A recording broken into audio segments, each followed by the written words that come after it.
दोस्तों, आपका खैर मकदम है हमारी यूट्यूब चैनल रिवायर में। मैं हूं आपका दोस्त मोहम्मद हाशिम। दोस्तों, आज के लेक्चर में हम जानेंगे फिलोसफिकल कंट्रीब्यूशन ऑफ कश्मीर, यानी कश्मीर ने फिलॉसफी में कितना कंट्रीब्यूट किया है। कुछ हमारे दोस्तों को ये टॉपिक थोड़ा सा ड्राई लगता होगा, लेकिन मैं पूरी कोशिश करूंगा इसको सिंपल लैंग्वेज में समझाने की। तो फिलॉसफी के फील्ड में कश्मीर का जो कंट्रीब्यूशन है वो है शिवा स्कूल ऑफ थॉट, जिसकी कश्मीर वैली में एक अलग ही पहचान रही है। कश्मीर शाइविज्म जो है इसको त्रिक्का यानी ट्रिपल शास्त्र कहा जाता है। त्रिक्का के माने हैं ट्रिपल प्रिंसिपल, यानी सिवाई शक्ति अनु, मतलब कि गॉड, सोल और इंसान का मटेरियल वर्ल्ड, जिस्म वगैरह, ये तीनों शिवा ही हैं। त्रिक्का जो है इसका जो मतलब है वो यही है कि इंसान की जिंदगी का फाइनल मकसद कंप्लीट फ्रीडम है, इसीलिए शिवा इंडिपेंडेंस का दूसरा नाम है। तो जो इंसान है उसको इतनी मेहनत करनी है कि वो शिवा का नेचर इख्तियार कर सके। कश्मीर शाइविज्म की शुरुआत शिव सूत्रा से होती है, जो माना जाता है कि शिवा ने खुद लिखे हैं। फिर ये सूत्राज 8th सेंचुरी एडी के एक साधु जिसका नाम विष्णु गुप्ता था उसको रिवील किए गए। कल्लाटा और सोमानंदा उसके शागिर्द थे। कश्मीर शाइविज्म में जो सुपर पावर यानी अल्टीमेट रियलिटी है वो शिवा खुद है।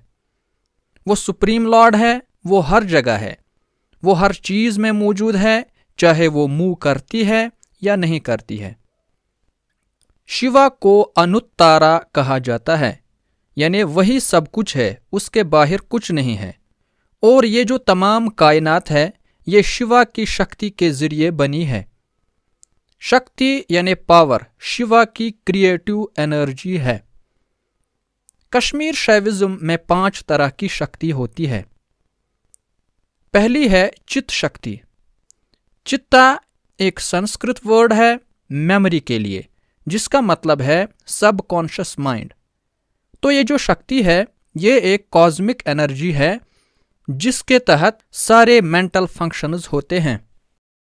चित्त शक्ति जो है ये प्योर इंटेलिजेंस है और ये मेमोरी पर डिपेंडेंट नहीं है, यानी the supreme shines without dependence on any other light. इस कायनात का मौजूद होना चित्त शक्ति की वजह से ही है। दूसरी शक्ति है आनंदा शक्ति।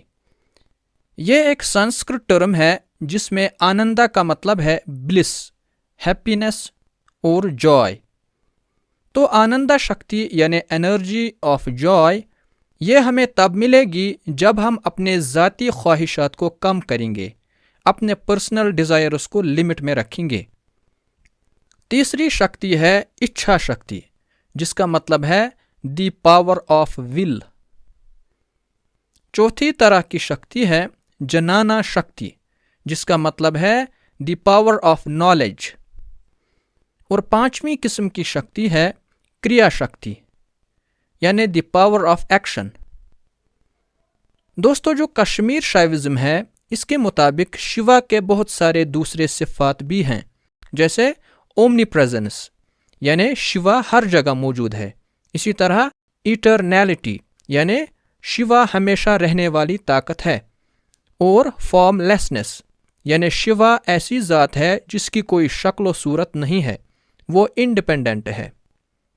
According to P.N. Bajaj, Shiva is the subject as well as the object, the experience as well as the experienced. Kashmir Shaivism के 3 बड़े आचार्याज रहे हैं, वासुगुप्त, कल्लाथा और दी अभिनव गुप्त। इनके अलावा दूसरे सैकड़ों कश्मीरी फिलोसोफर्स और थिंकर्स ने शाइविज्म पर मास्टरपीसेस लिखे हैं। अगर हम कश्मीरी शाइविज्म की डेवलपमेंट के बारे में बात करें तो 7th सेंचुरी के बाद कश्मीरी हिंदुइज्म में कुछ अहम डेवलपमेंट्स टुक प्लेस। इसके बाद की सदियों में कश्मीर ने कई पोइट्स, फिलोसोफर्स और आर्टिस्ट्स को जन्म दिया जिन्होंने संस्कृत लिटरेचर और हिंदू रिलीजन में अपना कंट्रीब्यूशन दिया, जैसे कि वासुगुप्त। उसने शिव सूत्राज लिखी है, जिसने मोनेस्टिक शैवा सिस्टम, जिसको कश्मीरी शैविज्म कहते हैं, की बुनियाद डाली। इसके बाद अगर हम अभिनव गुप्त की बात करें तो dualistic interpretation of Shaiva scripture was defeated by Abhinav Gupta. उसने कश्मीर शैविज्म पर कई फिलॉसफिकल वर्क्स लिखी हैं।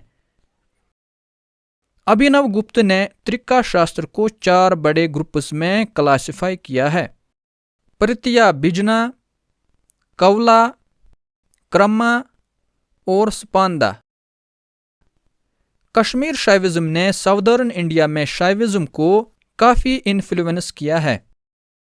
कश्मीर में we have 2 schools of Shaivism, the Spanda Shastra और द प्रत्या बिजना सूत्र। शिवा स्कूल ऑफ थॉट के अलावा एक और स्कूल ऑफ फिलॉसफी था, that is the emergence of Mahayana form of Buddhism during the time of Kanishka, जब यहाँ हरवन में 4th बुद्धिस्ट काउंसिल हुआ था। इस नए स्कूल ऑफ थॉट को जो शेप और फॉर्म दी गई वो वासुमित्र और नागार्जुना ने दी। हेवल के मुताबिक Nagarjuna was the Luther of Buddhism. Nagarjuna को उस दौर का ग्रेटेस्ट थिंकर माना जाता है।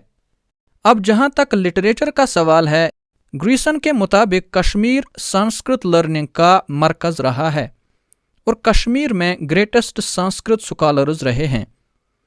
कश्मीर में इंडियन रिलीजन शैविज्म के बेहतरीन उसातिज़ा रहे हैं।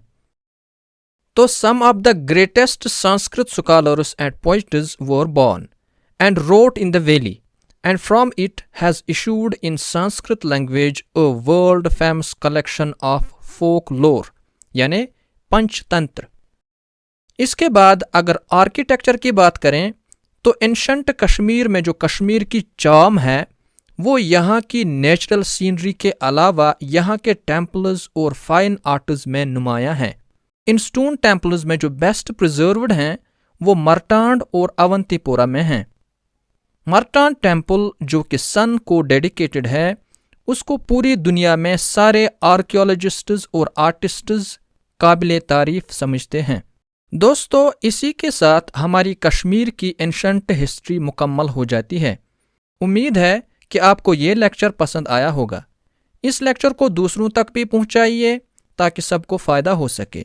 साथ ही जिन लोगों ने अभी तक हमारी चैनल को सब्सक्राइब नहीं किया है वो भी जल्दी से नीचे सब्सक्राइब का बटन दबाएं। मिलते हैं अगले लेक्चर में, तब तक के लिए खुदा हाफिज़।